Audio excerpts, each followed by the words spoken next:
Praise the lord. సృష్టికర్త సజీవ స్వరం అనే కార్యక్రమానికి మిమ్మల్ని అందరినీ ప్రేమతో ఆహ్వానిస్తున్నాం. అందరికీ వందనాలు. ప్రియ దేవుని బిడ్డలారా, మీకు మనసు ఉందా? మనం కొన్నిసార్లు అంటాం, నీకు మనసు ఉందా అంటాం. అంటే అన్నిటికంటే వేగంగా వెళ్ళేది ఈ మనసు. ఇక ఎలాగంటే ఒక ఫ్లైట్ కన్నా హెలికాప్టర్ కన్నా అన్నిటికన్నా వేగంగా వెళ్ళేది మానవుని మనస్సు. అయితే ఈరోజు ఎలాంటి మనసు మనకుందో నేర్చుకుందాం. దేవుని వాక్యాలు చూద్దాం. మరి యెషయా గ్రంథం 26 అధ్యాయము 3వ వచనం చదువుదాం. ప్రియ దేవుని బిడ్డలారా, మనము ఈరోజు ప్రభు సన్నిధిలో వస్తున్న మనము ఆయన మీద మనము ఆధారపడాలి. చదవండి. ఎవని మనస్సు నీ మీద ఆనుకొనునో వానిని నువ్వు పూర్ణ శాంతి కలవాడు కాపాడుదువు. ప్రార్థన. పరిశుద్ధుడా, ఈ వాక్యం ద్వారా మాతో మాట్లాడమని ప్రతి ఒక్కరితో మీరు మాట్లాడండి. వాక్యం నీది, ప్రజలు నీవారు. ప్రతి హృదయంతో మాట్లాడమని యేసు నామమును ప్రార్థిస్తున్నాము తండ్రి. ఆమేన్, ఆమేన్. హల్లెలూయా. ప్రియ దేవుని పిల్లలారా, ఇక్కడ చూడండి ఏమనుంది. ఎవని మనస్సు నీ మీద ఆనుకొనునో వానిని పూర్ణ శాంతి గలవానిగా కాపాడుతానని వాక్యం సెలవిస్తుంది. ఈరోజు క్రైస్తవ సోదరుడా, ఇక్కడ పూర్ణ శాంతి గల మనస్సు ప్రభు దగ్గరికి వచ్చావు. ఇంకా పరిపూర్ణంగా నీ మనస్సు అంతా దేవునికి ఇవ్వాలి. నీ మనస్సులో దేవుడు ఉండాలి. ఈరోజు చాలామంది అంటారు, నా మనసు అంతా నీకు ఇచ్చా. ప్రియురాలికి ఇస్తారు, కొంతమంది ప్రియుడికి ఇస్తారు. ఈరోజు ప్రియ దేవుని పిల్లలారా, మనం ఎవరికి ఇవ్వాలి? మన ప్రియుడైన క్రీస్తుకి ఇవ్వాలి. చాలామంది ఈరోజు నా మనసు అంతా నీకే ఇచ్చేసాను కదా, నా మనసు అంతా నా ప్రియునికి ఇచ్చా, నా మనసు అంతా నా ప్రియురాలకి ఇచ్చా అనుకుంటారు. ప్రియ క్రైస్తవ బిడ్డలారా, మన మనస్సు దేవుని మీద ఆనుకోవాలి. ఎవరి మనస్సు ఆయన మీద ఆనుకుంటుందో వానిని ఆయన పూర్ణ శాంతి గలవానిగా కాపాడుతారంటున్నాడు. ప్రభునామానికి మహిమ కలుగును గాక. మరి నీ మనస్సు ఈరోజు దేవునికి ఇస్తున్నావా? Praise the Lord. ఒకటి, పూర్ణ శాంతి కలిగిన మనస్సు. రెండవదిగా చదువుదాం. రోమాపత్రిక 8వ అధ్యాయము 5వ వచనం చదవండి. మనసుంతురు ఆత్మానుసారులు. ఇదేంటి? ఆత్మానుసారమైన మనస్సు. దేవునికి స్తోత్రం. ఆత్మానుసారమైన మనసు అంటే ఏంటి? మనం ఈరోజు ప్రార్థన చేసుకోవాలి. కొంతమంది ఉంటారు శరీరానుసారమైన మనసు ఉన్నవాళ్ళు. ఎలా ఉంటారంటే, వాళ్ళు వచ్చిన దగ్గర నుండి ముసలమ్మ ముచ్చట్లు. కొన్నిసార్లు మా దగ్గర కూడా ఎవరైనా వచ్చి వారు ప్రార్థన చేయకుండా, దేవుని మాటలు కాకుండా ఏదేదో చెప్తున్నారనుకో, వాళ్ళు అలా వీళ్ళు ఇలా అన్నారనుకో, వెంటనే ఒక చాపేసి ప్రార్థన చేద్దాం కూర్చొని అంటే వాళ్ళు వెళ్ళిపోతారు. ప్రార్థన చేస్తామంటే వాళ్ళు ఉండలేరు ప్రార్థనలో. ఆత్మానుసారమైన వాళ్ళు ఎలా ఉంటారు? వాళ్ళు ఎప్పుడు చూసినా ఆత్మ విషయమై దేవుని గురించి, ప్రార్థన గురించి, వీటి గురించే మాట్లాడతారు. క్రైస్తవ సోదరుడా, ఈరోజు నువ్వు ఒక ఆత్మానుసారమైన క్రైస్తవుడిగా ఉంటే నీ మనసు ఎలా ఉండాలి? ఎప్పుడు దేవుని స్తుతించాలి, దేవుని మందిరానికి వెళ్ళాలి, దేవుని ఆరాధించాలి, దేవుని సన్నిధి యథార్థంగా ఉండాలి. అలాంటిది అది ప్రభువుని గురించిన మనసు. కాబట్టి ఆత్మానుసారమైన మనసు అంటే అది. మరి శరీరానుసారమైన మనసు కూడా ఉంది. ఈ శరీరానుసారమైన మనసు అది ఎలా ఉంటుంది? మరి రోమపత్రికలో 8వ అధ్యాయము 7వ వచనం కూడా చదవండి. శరీరానుసారమైన మనస్సు దేవునికి విరోధమై ఉన్నది. అది ఈ శరీరానుసారమైన మనస్సు ఏంటి? దేవునికి విరోధమైంది. అంటే ఏంటి? ఈ శరీరానుసారమైన మనసులు ఎలా ఉంటాయి? కక్షలు ఉంటాయి, క్రోధాలు ఉంటాయి, అసూయలు ఉంటాయి, అల్లరితో కొన్ని ఆటపాటలు ఉంటాయి, ద్వేషాలు ఉంటాయి, పగలు ఉంటాయి, హృదయములో ఇవన్నీ శరీరానుసారమైన మనసు. అంటే ఇందులో ఈ శరీరానుసారమైన మనసు ఉన్న వాళ్ళు ఏం చేస్తారు తెలుసా? ప్రేమ తెలియదు వాళ్ళకి, క్షమించే మనసు తెలియదు, దీవించే మనసు తెలియదు. క్రైస్తవ సోదరుడా, ఈరోజు ప్రభు దగ్గరికి వస్తున్న నీవు ఆత్మానుసారమైన మనసు కలిగి జీవించాలి. కానీ శరీరానుసారమైన మనసు నీలో ఉంటే ఆ రాజ్యాన్ని స్వతంత్రించుకోలేవు. ఈ శరీరానుసారమైన మనసులు ఏంటి? తిను, త్రాగు, నా లైఫ్ ఎంజాయ్ చేయి, నా ఇష్టం అనుకుంటారు. క్రైస్తవ సోదరుడా, సోదరి, దేవుడు నీతో మాట్లాడు. ఈ శరీరానుసారమైన మనస్సు ఉంటే నువ్వు దేవుని రాజ్యానికి వెళ్ళలేవు. ఇప్పుడు శరీరానుసారం వాళ్ళు ఎప్పుడు కూడా దేని గురించి ఆలోచిస్తారు? పగ తీర్చుకోవాలి, కక్ష సాధించాలి, ఏదాగైనా సరే నేను అనుకుని నెరవేర్చాలి అనుకుంటారు. ఆత్మానుసారమైన మనసు ఎప్పుడు కూడా ఏం చేస్తే తెలుసా? తగ్గించుకోవాలా, క్షమించాలా, ప్రేమించాలి. ఇది ఆత్మానుసారమైన మనసు. ఈరోజు నువ్వు ఒక క్రైస్తవ సోదరుడు ఉన్నావు. మరి నువ్వు ఎలాంటి మనసును ధరించుకున్నావు? ఈరోజు దేవునికి మహిమ కలుగును గాక. ఆత్మానుసారమైన మనసు నీలో ఉన్నదా? శరీరానుసారమైన మనసు ఉందా? చూడండి, ఇంకా రోమాపత్రిక 12వ అధ్యాయము 16వ వచనములో ఇదే మనసు అంటే తగ్గించుకునే మనసు. చదవండి. ఏడ్చి వారితో ఏడుడి, ఆ, ఒకరితో ఒక మనసు కలిసి ఉండుడి, ఉండుడి. హెచ్చు వాటి యందు నమ్మిక ఉంచగా ఆ, తగ్గు వాటి యందు ఆసక్తి ఉండుడి. చూడండి ఇక్కడ ఏమన్నదంటే ఇది తగ్గువాటి యందు మనస్సు ఉంచుడి అంటే తగ్గించుకునే మనస్సు. తన్ను తాను తగ్గించుకున్నవాడు హెచ్చించబడతాడు, తన్ను తాను హెచ్చించుకున్నవాడు తగ్గించబడతాడు. కాబట్టి క్రైస్తవ సోదరులారా, నువ్వు తగ్గించుకుంటే హెచ్చించబడతావు. కొంతమంది ఏమంటారు, నేను తగ్గను. అసలు దేవుని సన్నిధిలో నువ్వు ఒక క్రైస్తవులుగా జీవిస్తున్నప్పుడు తగ్గింపు నీలో కనబడాలి. హెచ్చించుకుంటున్నావా సోదరుడా? ఇప్పుడు నీకు ఇంట్లో ఏసీ అలవాటు ఉంది, కొన్ని ప్లేసులకు వెళ్తా, వాళ్ళు ఏసీ వాడరు అనుకో, అక్కడికి వెళ్ళిపోయి మాకు ఇంట్లో ఏసీ ఉంది, నాకు ఏసీ అలవాటు అయిపోయింది, అక్కడ ఎక్కడ మనం అలా మాట్లాడకూడదు. అక్కడ ఎలా ఉంటుందంటే వాళ్ళని చిన్నపుచ్చిన వాళ్ళం అవుతాం. నీకు ఒకవేళ కారు ఉంది, అక్కడ ఏదో నువ్వు బంధువుల దగ్గరికి వెళ్ళి నేనైతే మా కార్లు పెడతాను, ఇక్కడ కనీసం నాకు కారు లేదు. ఎప్పుడు కూడా క్రైస్తవ సోదరుడా ఎగిరెగిరి పడొద్దు. మనం దేవుని సన్నిధిలో మనం తగ్గించుకునే ఉండాలి. దేవునికి మహిమ కలుగును గాక. ఎందుకంటే తన్ను తాను తగ్గించుకుంటే హెచ్చించబడతానని బైబిల్ నేర్పిస్తుంది. ప్రభువే తగ్గించుకొని శిష్యులు పాదాలు కడిగారు.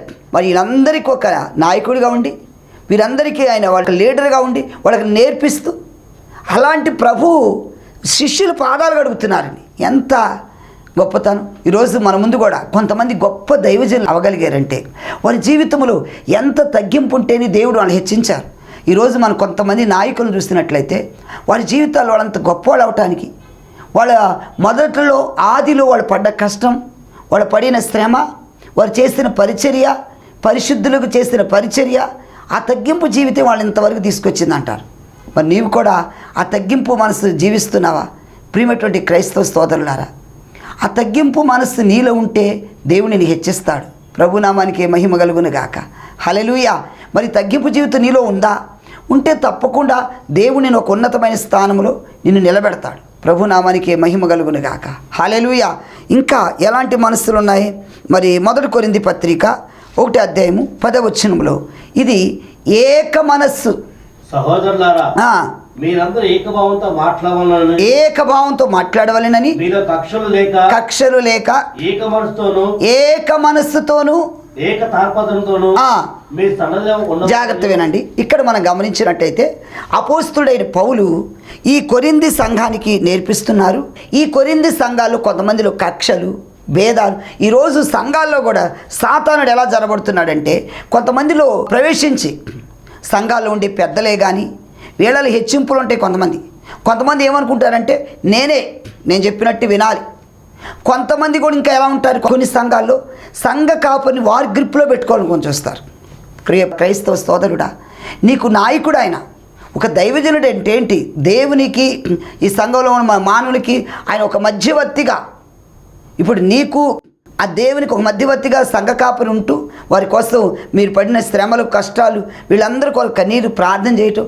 దైవజనుడు ఎంతోమంది కొరకు రాత్రి మొగళ్ళు ఆయన ఎంతో కష్టపడి పనిచేస్తూ పరిచర్య చేస్తూ వాళ్ళందరి కొరకు విజ్ఞాపన చేస్తూ మీ బాధలు, కష్టాలు దేవుని దగ్గరికి తీసుకెళ్తారు.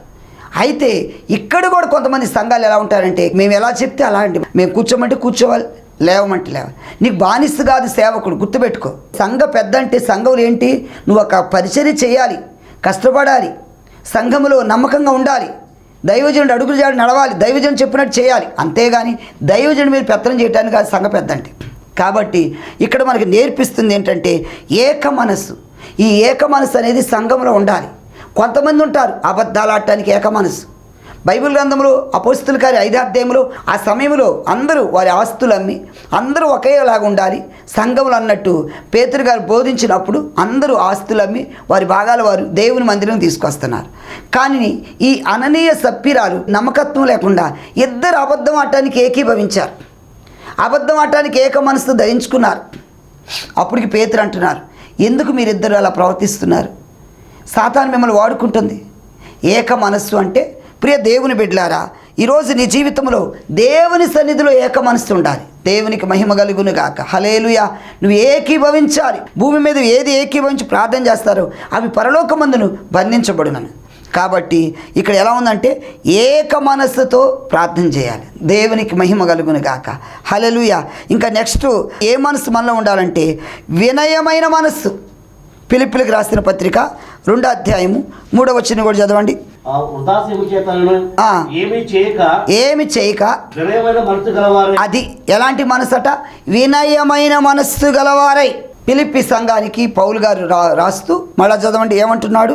కక్ష చేతనైనను అది కక్ష చేతనైనను ఉదాసీన చేతనైనను ఆ. ఏమీ చేయక ఆ.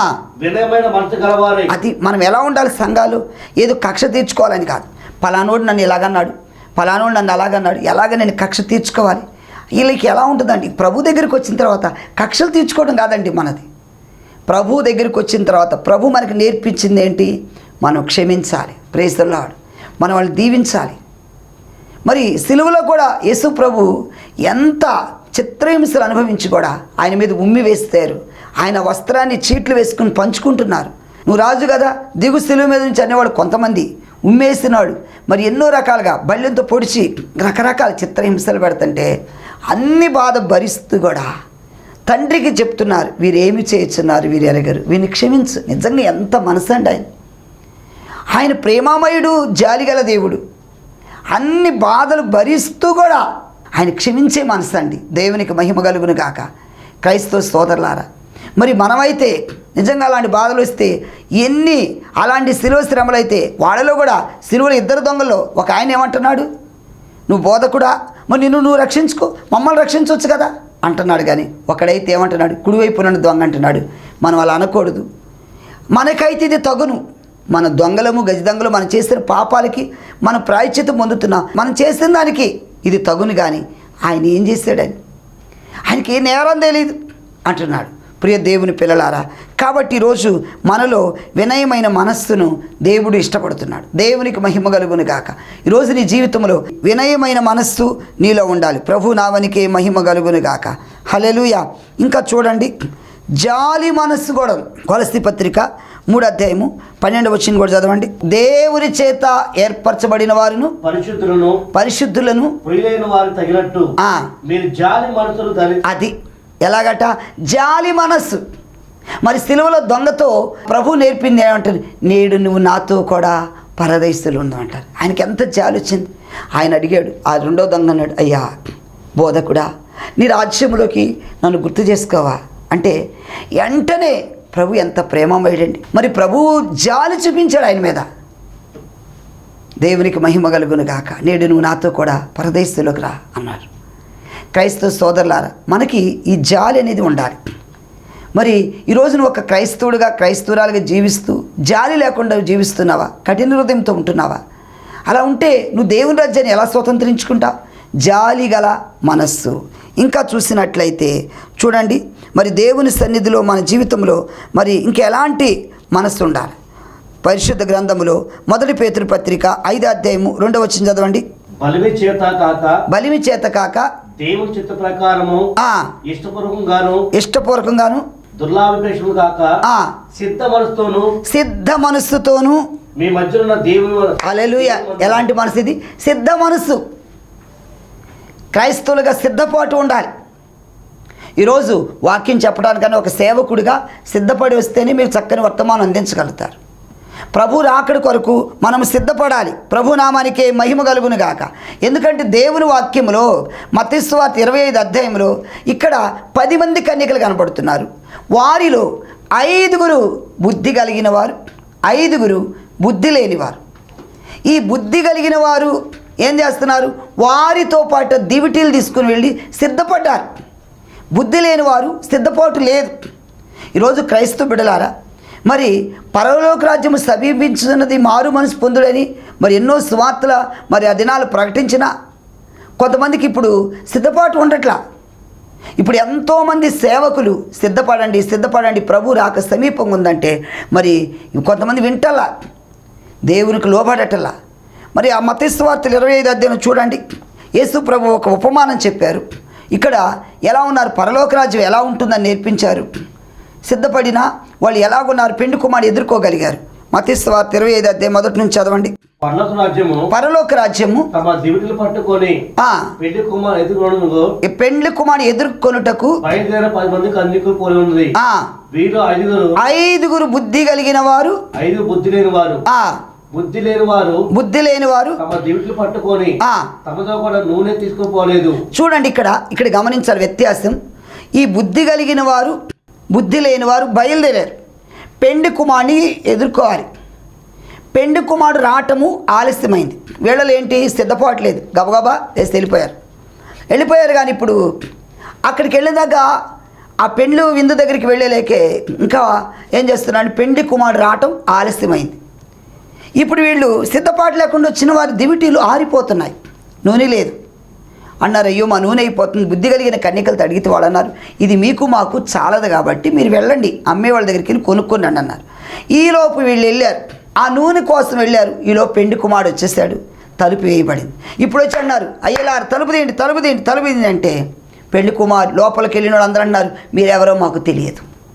ప్రియ దేవుని పిల్లల, వీళ్ళు కూడా ఈ కన్యలు వాళ్ళు ఎదుర్కోవాలి, పెండి కుమారుని ఎదుర్కోవాలి, పెండి కుమారు స్వాగతం పలకాలి, పెండి కుమారుతో వెళ్ళి వాళ్ళతో పాటు ఆ యొక్క పెండి కుమారుతో బయలుదేరి వెళ్ళాలి లోపలికి అనుకున్నప్పుడు. కానీ ఇక్కడ జరిగింది ఏంటంటే వీళ్ళు నిర్లక్ష్య వైఖరి, సిద్ధపాటు లేదు. సిద్ధపాటు లేకుండా పెండి కుమారుతో వాళ్ళు కూడా ఆ రాజ్య మందిరంలోకి వెళ్ళాలంటే పెండి కుమారుతో కలిసి వెళ్ళాలని సిద్ధపాటు లేకుండా వచ్చారు కాబట్టి నిర్లక్ష్యం వల్ల వాళ్ళు అక్కడ ఆపేయబడ్డారు. ఇప్పుడు బుద్ధి కలిగిన వారు సిద్ధపాటు ఉంది, దివిటీలు ఉన్నాయి, నూనె ఉంది, చక్కగా పెండి కుమారుడు రాగానే పెండి కుమారుడు ఎదుర్కొని వారు లోపలికి వెళ్ళారు. తలుపులు వేయబడ్డాయి. ఇప్పుడు అయ్యో తలుపు తీయండి తలుపు తీయటలా. ప్రియ దేవుని పిల్ల, దేవుని రాజ్యం కూడా అలాగే ఉంటుంది. ప్రభు తన బిడ్డలను పంపించి ఇప్పుడు సువార్త ఎంతో విరివిగా ప్రకటిస్తుంది. ఎందుకంటే ఎంతోమంది సేవకుల ద్వారా టీవీల ద్వారా వర్తమానం వస్తుంది, మ్యాగజైన్ ద్వారా వర్తమానం వస్తుంది, కరపత్రికల ద్వారా వర్తమానం వస్తుంది, అనేక స్వార్థ కోటాల ద్వారా. ఈరోజు నాకు తెలియదంటే కాదు, ఎంతోమంది దైవజనులు ఎన్నో విధాలుగా సువార్త ప్రకటిస్తున్నారు. ఇంకా నాకు తెలియలేదంటే కాదు సోదరుడా. నోవాహు దినాలైతే నోవాహు ఎంతో మొత్తుకున్నాడు, అన్నలారు వినండి, తమ్ముళ్ళారు వినండి, ఇదిగో రండి జలప్రళయం వస్తుంది వినండి అంటే ఎవ్వరు వినల. అందరూ జలప్రళయం రానే వచ్చింది, ఓడ తలుపులు బిగించబడ్డాయి. దేవుడు అన్నాడు, నీవు మరి నీ కొరకు నీ కుటుంబం కొరకు సిద్ధపరచుకోమంటే నోవాహు దేవుని మాట ప్రకారం ఓడగట్టాడు. తాను తన భార్య మరి తన 3 కుమారులు కోడళ్ళు 8 మంది ఓడలోకి వెళ్ళారు. కానీ ఓడలోకి వెళ్ళగానే దేవుడి ఓడ తలుపు బిగించేశాడు. ఎందుకంటే వీళ్ళలో సిద్ధపాటు లేదు. ప్రియ దేవుని బిడ్డలారా, పెండ్లి కుమారుని మరి వచ్చినట్లుగా దేవుడు వచ్చినా కూడా వాళ్ళు ఇంకా సిద్ధపడలేదు. అలాగే నోవాహు వినండి, మాట వినండి, లోబడనంటే వినలేదు. జలప్రళయం వచ్చి మొత్తానికి ఆ వరదలు కొట్టుకుపోయారు. కాబట్టి వాక్యం వింటున్న ప్రియ దేవుని బిడ్డలారా, ఈరోజు నీ జీవితంలో సిద్ధపాటు ఉందా? ఈరోజు ప్రభు వచ్చి నేను రెడీ అన్నట్టున్నావా? దేవునికి మహిమ కలుగును కాక. మరి ఈరోజు నేను సిద్ధంగా ఉన్నా. ఇప్పుడు ఒక ఎగ్జామ్ రాయాలి స్టూడెంట్స్, వాళ్ళు ఏం చేయాలి? వాళ్ళు ప్రిపేర్ అయిన వాళ్ళకి అనుకో వాళ్ళకి హ్యాపీయే, బాగా ప్రిపేర్ అయ్యానుకో వాళ్ళకి సిద్ధపాటు పడ్డారు కాబట్టి ఎప్పుడు పెడతారు ఎగ్జామ్ పెడితే ఇప్పుడు రాస్తాను ఉంటారు. సిద్ధపడినోడు ఏముంటుంది, ఇంకొన్ని రోజులు టైం ఉంటే బాగుండు, ఇంకా అప్పుడు ఇంకో టైం డేట్ మారిస్తే బాగుండు అనుకుంటారు. సిద్ధపడిన వాళ్ళు మళ్ళీ మర్చిపోతాను, లేదు ఇప్పుడు ఎగ్జామ్ పెట్టిన నేను రాస్తానని సిద్ధపాటు. ఈరోజు మరి నీకు అలాంటి సిద్ధపాటు ఉందా? ప్రభు ఈరోజు వచ్చిన నీకు ఒక నిరీక్షణ, నేను సిద్ధపడ్డా, నేను రెడీ, ఐఎమ్ రెడీ. దేవునికి మహిమ కలుగును కాక. నేను సిద్ధం. ఎప్పుడు చెప్పగలుగుతా? నీలో ఆ ధైర్యం అనేది, ఆ ధైర్యం ఆ దమ్ము ఎప్పుడు వస్తుందంటే నీవు ప్రభు కొరకు నిలబడ్డప్పుడు, ప్రభు కొరకు నీ ప్రవర్తన సరి చేసుకున్నప్పుడు, మార్పు చెందినప్పుడు, నీ హృదయంలో మార్పు ఉన్నప్పుడు, సిద్ధమైన మనసు నీలో ఉంటే తప్పకుండా ఈరోజు వచ్చిన నేను రెడీ అని చెప్పగలుగుతా. కాబట్టి దేవుని సన్నిధిలో సిద్ధమైన మనసు మనము కలిగి ఉండాలి. దేవుని నామానికి మహిమ కలుగును గాక. కొంతమందికి సిద్ధ మనసు ఉండదు, చంచల మనసు ఉంటుంది అనమాట, స్థిరత్వం ఉండదు. చూడండి, అది కూడా చదువుదా. 2 దశలోనికి 2 వచనం. దేవునికి మహిమ. Praise the lord. ఈ దశలోనికి 2వ పత్రికలో 2వ అధ్యాయం 2వ వచనంలో, మీరు త్వరపడి చంచల మనస్కులు కాకుండా వలననియు బెదరకుండా వలననియు మన ప్రభు అయిన యేసుక్రీస్తు రాకడను బట్టి. అది ఇదేమంటున్నారు? చంచల మనస్సు కాకుండా. క్రైస్తవ బిడ్డలారా, కొంతమంది జీవితాల్లో ఈ చంచల మనసు అనేది ఉంటుంది. ఈరోజు నీ జీవితంలో చంచల మనసు తీసేయాలి. ప్రభు సన్నిధిలో మరి ఎలాంటి మనసు కలిగి జీవిస్తున్నా? అయితే ఈరోజు నీకు కావాల్సింది మారు మనసు. మరి మారు మనసు పొందేవా? అయితే అపోస్తల కార్యములో పేతురు గారు కూడా ఎన్నోసార్లు వీళ్ళకి ప్రకటించారు, మీరు మారు మనసు పొందాలి అని. ప్రభు రాజ్యం సమీపిస్తుందని యోహాను కూడా స్వార్థ ప్రకటించారు. ఈరోజు వాక్యం వింటున్న ప్రియ దేవుని బిడ్డలారా, దేవుని సన్నిధిలో మరి నువ్వు మారు మనసు పొందేవా? మారు మనసు పొందపోతే ఇప్పుడైనను నువ్వు మారు మనసు పొందాలి. చదవండి అపోస్తల కార్యములు 2వ అధ్యాయము 38వ వచనం చదవండి. పేతురు ఆ, మీరు మారు మనసు పొంది మీరు మారు మనస్సు పొంది పాప క్షమాపణ నిమిత్తము ఆ, ప్రతివాడు యేసుక్రీస్తు నామమున ఆ. బాప్తిసం పొందుడి. అది ఇక్కడ ఏమంటున్నారంటే మారు మనస్సు. మారు మనస్సు అంటే అర్థం ఏంటంటే ఇదివరకు నీ జీవితంలో త్రాగుడుంది, వాటి నుంచి మారటం మారు మనస్సు. ఇదివరకు బూతులు మాట్లాడుతున్నా, అవి మానుకోవటమే మారు మనస్సు. ఇదివరకు వ్యభిచారం చేస్తున్నా, వాటిని మానుకోవటమే మారు మనస్సు. ఇదివరకు అని అపవిత్రమైన పనులు చెడ్డ పనులు చేస్తున్నా, వాటిని మానుకోవటమే మారు మనస్సు. కాబట్టి క్రైస్తవ సోదరుడా, నువ్వు మారు మనసు పొందేవా? నువ్వు మారు మనసు పొందమని పేతురు ఆ వాక్యం బోధించినప్పుడు, ఎందుకంటే ఆ రోజులు అజ్ఞానకాలం దేవుడు చూచి చూడనట్టు ఉన్నారు. ఇప్పుడైతే అంతటా అందరూ మార్పు చెందాలని వాక్యం చెప్తుంది. ప్రియమైనటువంటి క్రైస్తవ బిడ్డలారా, మరి మారు మనసు పొందారా? ఎప్పుడైతే పేతురు ఆ మాట ప్రకటించారో చదవండి. ఆ వాక్యం విన్నవాళ్ళు అనేక మంది వాక్యాన్ని అంగీకరించారు, మారు మనసు పొందారు. మరి ఒక్క రోజే 3,000 మంది పేతురు బోధ విని 3,000 మంది బాప్తిస్మం పొందారు. ప్రభు నామానికి మహిమ కలుగును. అతను వాక్యం అంగీకరించిన వారు బాప్తిసం పొందిరి. దేవునికి మహిమ కలుగును గాక. ఎంతమంది బాప్తిస్మం పొందారంటే ఇంచుమించు 3,000 మంది చేర్చబడ్డారు. క్రైస్తవ బిడ్డలారా, ఈరోజు నీ జీవితంలో కూడా ఈ మారు మనస్సు అనే అనుభవం ఉందా? మరి అలాగే యోహాను గారు కూడా ఏమంటున్నారంటే పరలోక రాజ్యము సమీపించినది, మారు మనసు పొందుడి అని యోహాను గారు కూడా అనేక మందికి సువార్త ప్రకటించారు. మరి ఈరోజు దేవుని రాక సమీపంగా ఉంది కనుక ప్రతి ఒక్కరు కూడా మారు మనసు పొందాలి. ప్రభు నామానికి మహిమ కలుగును గాక. హల్లెలూయా. చూడండి, మత్తయి సువార్త 3వ అధ్యాయంలో బాప్తిస్మిచ్చి యోహాను ఏమంటున్నారు? ఆ దినముల యందు బాప్తిస్మిచ్చి యోహాను వచ్చి పరలోక రాజ్యము సమీపించి ఉన్నది, మారు మనసు పొందుడని యోదయ అరణ్యములో ప్రకటించుచుండెను. దేవునికి మహిమ కలుగును గాక. కాబట్టి క్రైస్తవ సోదరుడా, సోదరి, ఇక్కడ చివరిగా మనం చదువుకున్నది ఏంటంటే మారు మనస్సు. మారు మనసు అంటే మారు మనసు తగిన ఫలాలు మనలో రావాలి. దేవునికి మహిమ. నేనేదో మార్పు చెందాను అంటే కాదు, మార్పు చెందాను నీలో ఒక ఫలాలు కనబడాలి, ఫ్రూట్స్ ఉండాలి, అవి నీలో ఒక ఫలభరితమైన కనబడాలి. మార్పు చెందామంటారు కానీ వాళ్ళ జీవితాలు సరైన ఫలాలు కనబడవు. క్రైస్తవ సోదరుడా, నువ్వు మార్పు చెందితే నీలో ఆ ఫలాలు చూడాలి. మరి నేను మార్పు చెందినప్పుడు నీలో ఆ ఫలాలు నువ్వు ఇతరులు చూపిస్తున్నావా?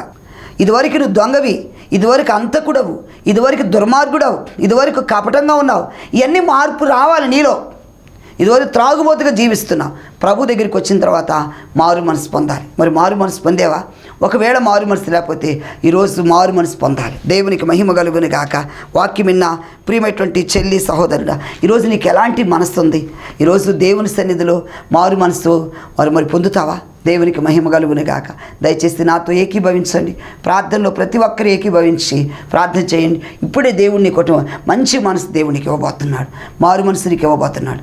ప్రార్థన చేద్దాం. పరిశుద్ధుడా, నీకే స్తోత్రములు. దయగల మా దేవా, అయ్యా, ఈ యొక్క సన్నిధిలో మీరు మాతో మాట్లాడిన ప్రతి మాటను బట్టి నీకు స్తోత్రాలు చెల్లిస్తున్నానయ్యా. అయ్యా, ఈ యొక్క సమయంలో ప్రతి హృదయాన్ని మీరు తాకమని ప్రార్థన చేస్తున్నానయ్యా. అయ్యా, ఈరోజు మనకి ఎలాంటి మనస్సులు మనలో ఉండాలో కొన్ని మనస్సుల గురించి మాట్లాడాం అయ్యా. ఈ బిడ్డల వాక్యమైన ప్రతి ఒక్కరిని మీరు దర్శించండి.